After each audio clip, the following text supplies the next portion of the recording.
Hi, I am Emily Martini, and this is the final exam presentation. So the first question was to summarize the history of the North American Wetlands Conservation Act. So it passed Congress in 1989, and in order to meet the goals of the North American Waterfowl Management Plan, also known as NAWMP, which was an agreement between the US and Canada. NAWMP's goals were to restore waterfowl populations by protecting, restoring, and enhancing habitat, since it was becoming obvious that waterfowl populations were dwindling as the habitat they depended on was also dwindling. And then Mexico joined NAWMP in 1994. So provisions from the Migratory Bird Treaty Act, Federal Aid and Sport Fish Restorations Act, Federal Aid and Wildlife Restoration Act, also known as the Pittman-Robertson Act, along with annual appropriations from Congress, fund NAWCA. Organizations can propose wetland conservation projects in the US, Canada, or Mexico, and those proposals are ranked by the North American Wetland Council and recommends projects to the Migratory Bird Conservation Commission, who gives the final approval. And then the US Fish and Wildlife Services Division of Bird Habitat Conservation ultimately awards and administers the approved grant projects. Organizations are required to match at least $1 in non-federal funds for every dollar they are awarded by the grants. And there are two types of grants. There's the standard grant program, which is open to projects in the US and Canada and Mexico, and then the small grants project, which is only open to US projects. And the upper limit for the small grants project is $75,000. And NAWCA grants have supported projects in all US and Mexican states, all Canadian provinces and territories, Puerto Rico, and the US Virgin Islands. And since its inception, NAWCA has provided over $1.9 billion in grants for over 3,100 projects, and over 6,500 partners have contributed an additional $3.9 billion, which is $2 billion more than is required. So the next section was to summarize the history of the Federal Duck Stamp Act. And so the Migratory Bird Hunting Stamp Act was passed in 1934 in order to provide funds to acquire important habitats, so refuges and breeding grounds, to protect certain migratory birds. Waterfowlers over the age of 16 are required to purchase a duck stamp, but anyone who wishes to support conservation can purchase one. You can get them I get mine at the post office. I think that might be the only place. You can get them online now as well. So J.N. Ding Darling designed the first federal duck stamp, and then in 1949, the duck stamp art contest was open to any U.S. artist, and this is the only art competition of its kind sponsored by the U.S. government. In 1976, the act was amended to the Migratory Bird Hunting and Conservation Stamp Act, aka the Federal Duck Stamp Act. In 1989, the Junior Duck Stamp program was born. So it's an art competition where students from kindergarten through 12th grade can submit their artwork with the winner on the Junior Duck Stamp, which sells for $5. But instead of these funds going towards conservation, it goes towards the Conservation Education and Arts program that teaches children about waterfowl and habitat conservation. So after children complete that program, that's when they're, I guess, they are taught about the duck stamp competition. I don't recall doing that when I was anywhere in my kindergarten to 12th grade, but I think that would be pretty cool to do. So I do like that. The price of the stamp started at $1, but it has increased over the years. Most recently under Obama in 2014, the price increased to $25, where I guess before that it was $15. Where the extra $10 was to be used to acquire conservation easements, which allowed private property owners to live and use their land while also protecting habitat for the future generations. And as for how the funds are utilized, 98% of the purchase price of the duck stamp goes directly to wetland and habitat It's utilized by migratory birds, and over 300 national wildlife refuges have been created, and 600 million acres of wetland habitat have been protected using money from the federal duck stamp. And since 1934, $800 million has been raised, so it's pretty successful. So the next section was to discuss the thoughts on Matt Kaminsky's talk, and I'm pretty sure I took his father's waterfowl course at Clemson. But so what I found most surprising, I was super surprised to learn how many projects Ducks Unlimited supports in 1 year in just California. So during 2021, Ducks Unlimited supported 17 projects. These projects improved habitat on land parcels that were anywhere from 40 acres all the way up to 700 acres. And like, I knew the folks at Ducks Unlimited were busy, but I failed to realize how much money that they as an organization raise and use for conservation work every single year. 17 projects just in California, even if there's 10 in every other state, it's an insane amount of projects and also an insane amount of money that they are using. I was also happy to hear that Frito-Lay granted $1 million to Ducks Unlimited for conservation work, and that Matt was able to secure a $360,000 grant for wetland enhancement at San Luis National Wildlife Refuge. I think it's incredibly important for huge corporations who are truly impacting habitat and the environment to step up and help, because it's obvious that they have the money to do so.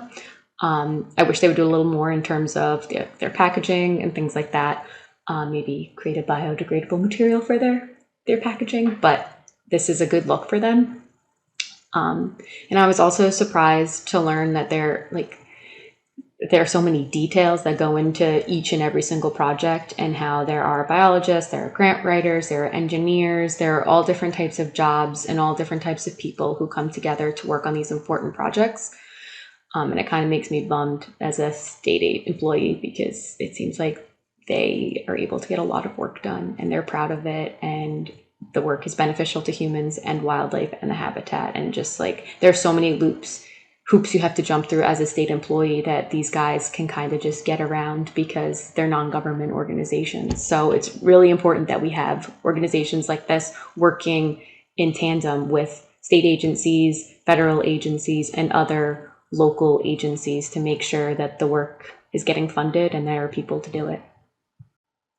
So for the conservation project completed using NAWCA or duck stamp funds near your current geographic location, I chose Carter's Island, which is in Brookhaven, New York.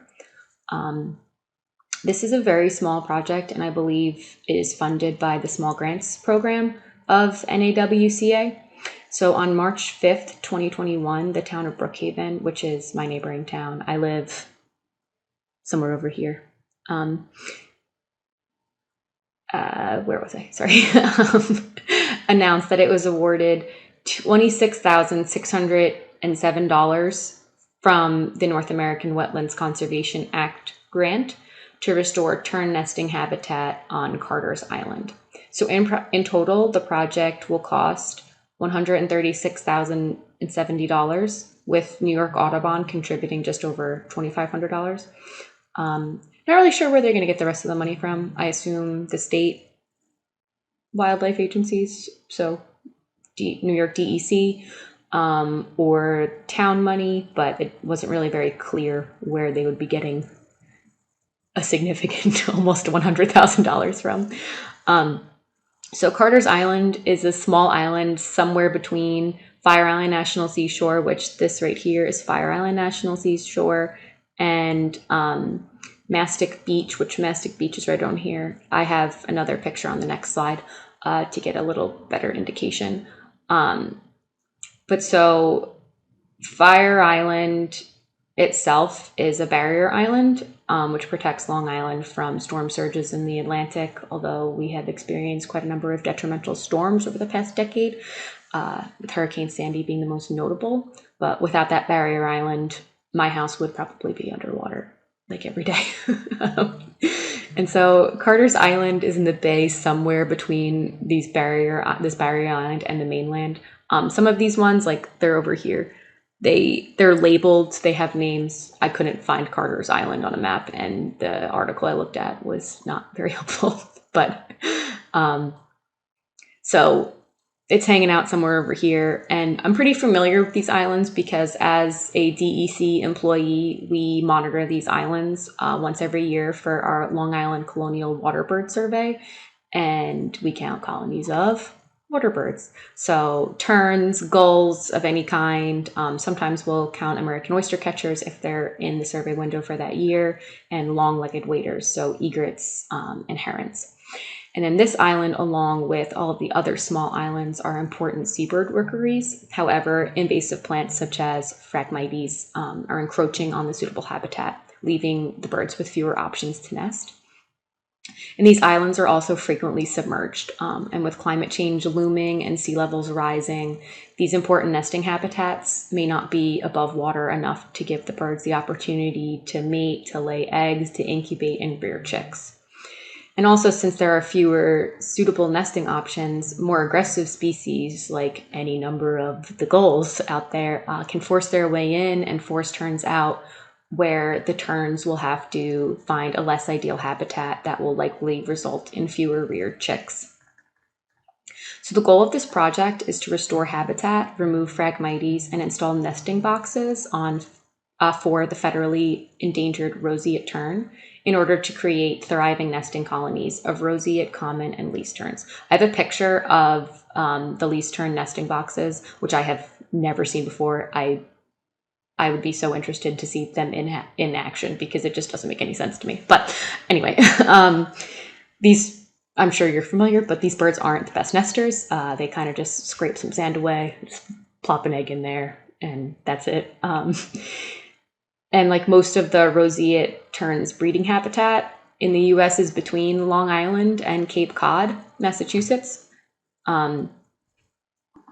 Sorry, I just scrolled over something. And since this project was just approved in March of 2021, the fieldwork was set to begin in September of 2021 after the breeding and nesting season finished.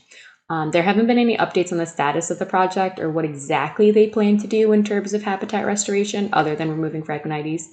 But according to Cornell's lab's webpage on roseate terns, breeding islands have vanished since 2000 due to erosion and sea level rise. So to combat this, some organizations have seen success with erosion control by adding artificial nest sites such as boxes and tires, elevated boards, and managing or removing large gulls who, once again, not only force the terns out of the good nesting sites, but also like to snack on the eggs and the chicks once they are born. And then this is just a little bit more zoomed in. So this is mastic. This is like the Fire Island. I feel like they called it the Breach, something like that. But there's little islands in here. They're all over, and they're basically all over the South Shore of Long Island between Fire Island and they're all in the bays. And then these over here are the roseate tern nesting boxes, which I guess they just find the eggs and the nests and then they just put a box over it, which doesn't seem like it would work to me because if you've ever been near a tern colony, they just flush immediately and then go and poop on you. So I feel like we'd concuss our little tern friends with that box. But I mean, if might as well give it a try. So now we're moving on to lead tackle and ammunition. I'm going to do New York State because that is where I live. So as of right now, lead ammunition is legal for upland bird, big and small game hunting with rifles and shotguns. And non-toxic shot is required for waterfowl as per federal regulations. But non-toxic shot is also required for rail, snipe, and gallinules. However, the New York State Assembly and Senate introduced bills in February that would prohibit the use of lead ammunition in taking wildlife on state-owned land and on land contributing surface water to New York City water supply. It's still in committee in the Senate, and it is on the floor calendar in the Assembly. People are a little bit upset about this, and for good-ish reasons. But I can get more into that on the opposing viewpoints slide. And then the lead tackle, on the other hand, in 2004, New York banned the sale of lead sinkers weighing less than half an ounce, as per conservation in Environmental Conservation Law, Section 11-0308, in response to loons being found dead from lead poisoning. So New York State tried and successfully banned the use of these small fishing sinkers, weights, whatever, in order to try to protect the loons. We're not really sure why loons ingest these small bits of metal, but some hypothesize that it's because they require like rocks to in their crop to like break up the fish bones and help with digestion. So a loon and a bird won't really know the difference between a rock or a small piece of metal. So it's better to just not have it. And then a state that is close to New York is New Jersey. And New Jersey seems to kind of already have parts of the policy that New York is aiming for. So in addition to the federal regulations, non-toxic shot is required for rail, snipe, or moorhens, which I think is just a gallinule. I think it's just a different word for it. That is kind of what the internet was saying. On all state and private lands.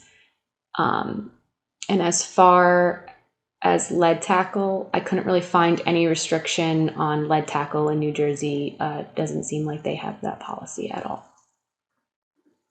So this section was a little bit hard for me because I don't really know the differences between metal. I only learned what tungsten was this year when I should have learned it in chemistry, but when I took a welding class and I did TIG. So that's the only reason why I want to know what tungsten is.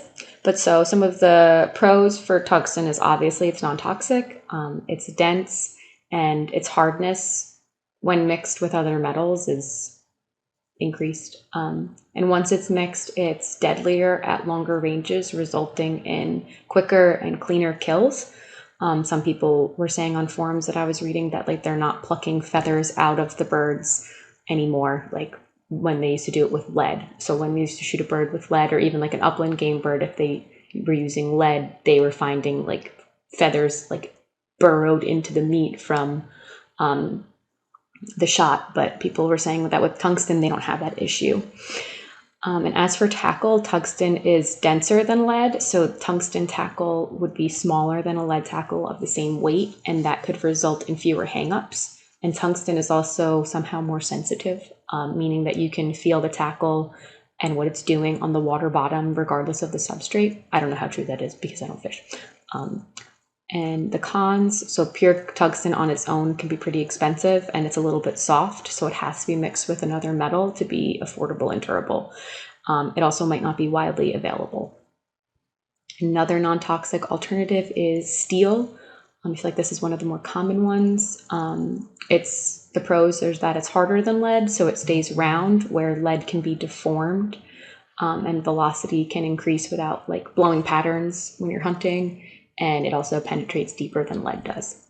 The cons are that it's lighter than lead, so it might not go as far. These are the only things that I could find. I don't hunt, so I don't know how much of this is true and how much of this is people saying that these are the issues that they find with anything that's not lead, because people don't like change. So I'm not sure. Honestly, I don't know if this is true or not. And now for opposing viewpoints between hunters and anglers and proponents of the lead ban. So I said support the lead ban and oppose lead ban because there are hunters and anglers that are in support of the lead ban. So proponents of the lead ban are enthusiastic about it because they are concerned with overall wildlife and human health. And as for like anglers, fishing line, it can rip, tackle gets lost, anything can happen. And then aquatic creatures may mistake the tackle for a food source, try to eat it, or try to use it in order to digest their food.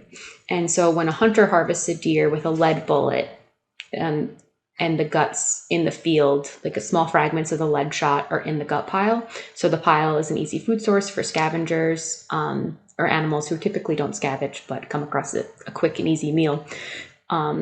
So when the wildlife scavenges on these lead-infused gut piles, they risk lead poisoning. So wildlife rehabilitators and veterinarians have attempted to treat numerous animals, but unfortunately death is pretty common.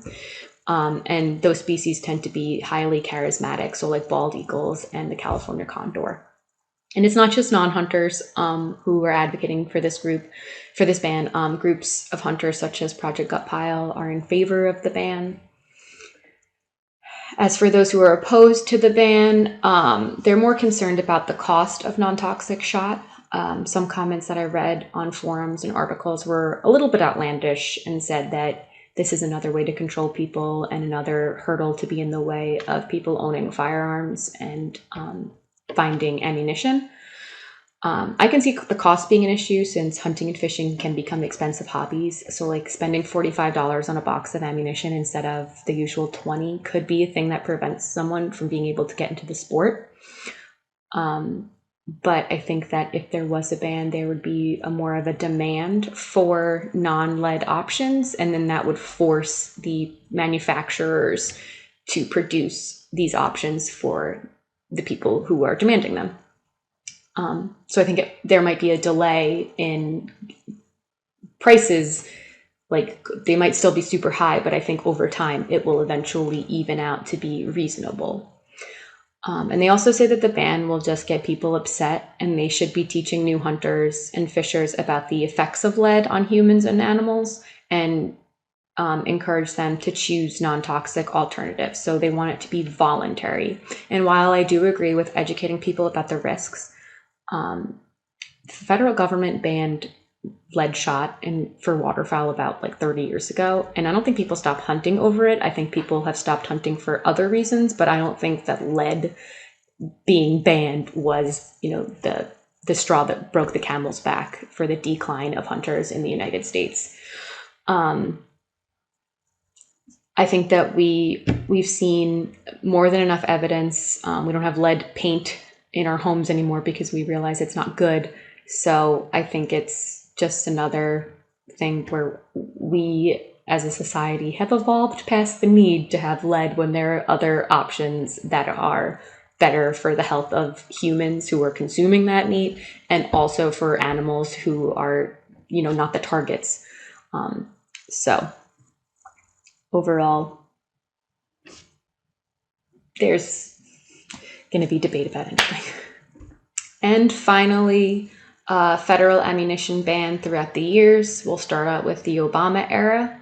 So March 4th, 2009, there was the quote unquote get the lead out plan, which National Park Service Director Daniel Wenck sent an internal directive that the agency would outlaw the use of lead in firearms, fishing, and hunting by December 31st, 2010 or sooner. On March 12th, 2009, NRA Chief Lobbyist Chris Cox released a statement that was not supportive of the ban and said that it was a deliberate attempt to reduce the number of people who will want to hunt. However, other groups were supportive of this ban as it is a decision guided by science, and there's an overwhelming majority opinion that lead equals bad. So in 2010, the EPA asked for public comment on banning lead ammunition, although it lacks jurisdiction due to specific ammunition provisions in the Toxic Substance Control Act. March of 2012, 100 environmental groups formally asked the EPA to ban or limit the use of lead in manufacturing of bullets and shotgun pellets, which I don't think anything happened with that. October 2013, California enacts legislation banning lead ammunition altogether, which is surprising, and I believe that is the first time any state has done that since. I don't think anyone else has that. But I found that from 2011 to 2015, ammunition manufacturers sent 30 requests to the Attorney General petitioning for their newly designed non-lead ammunition to be deemed, quote, primarily intended for sporting purposes, because tungsten alloys, steel, iron, brass, bronze, beryllium, copper, or depleted uranium are materials that are federally designed as armor-piercing ammunition, and they are banned as per the Gun Control Act of 1968 and 1986 Law Enforcement Officers Protection Act. In 2017, on January 19th was the last day of the Obama administration, and he had Director's Orders 219, which bans the use of all traditional lead ammunition on federal lands. So moving on to the Trump and Biden eras, on March 2nd, 2017, Interior Secretary Ryan Zinke order number 3346 revokes order number 219, effective immediately, so no longer a ban. On July 9th, 2020, Ted Lieu, a Democrat from California, introduces the Lead Act of 2020 to the House that would ban lead ammunition on U.S. Fish and Wildlife lands, which are 95 million acres across the country. And as of August 2020, it was referred to the Subcommittee for Indigenous Peoples of the U.S. and has no actions on since then on Congress.gov. And Biden... Let's see. I haven't really seen any updates. So far, the only federal regulation on lead ammunition is for hunting waterfowl. In April of 2021, a coalition of conservation, hunting, and veterinary groups filed a formal complaint petition with the EPA requesting to ban the use of toxic lead in hunting ammunition and fishing tackle. So the issue is not dead. People are still very much concerned about it, and I guess we will see where it goes. And that was it. I hope you enjoyed this presentation as I enjoyed your class. Thank you. Bye.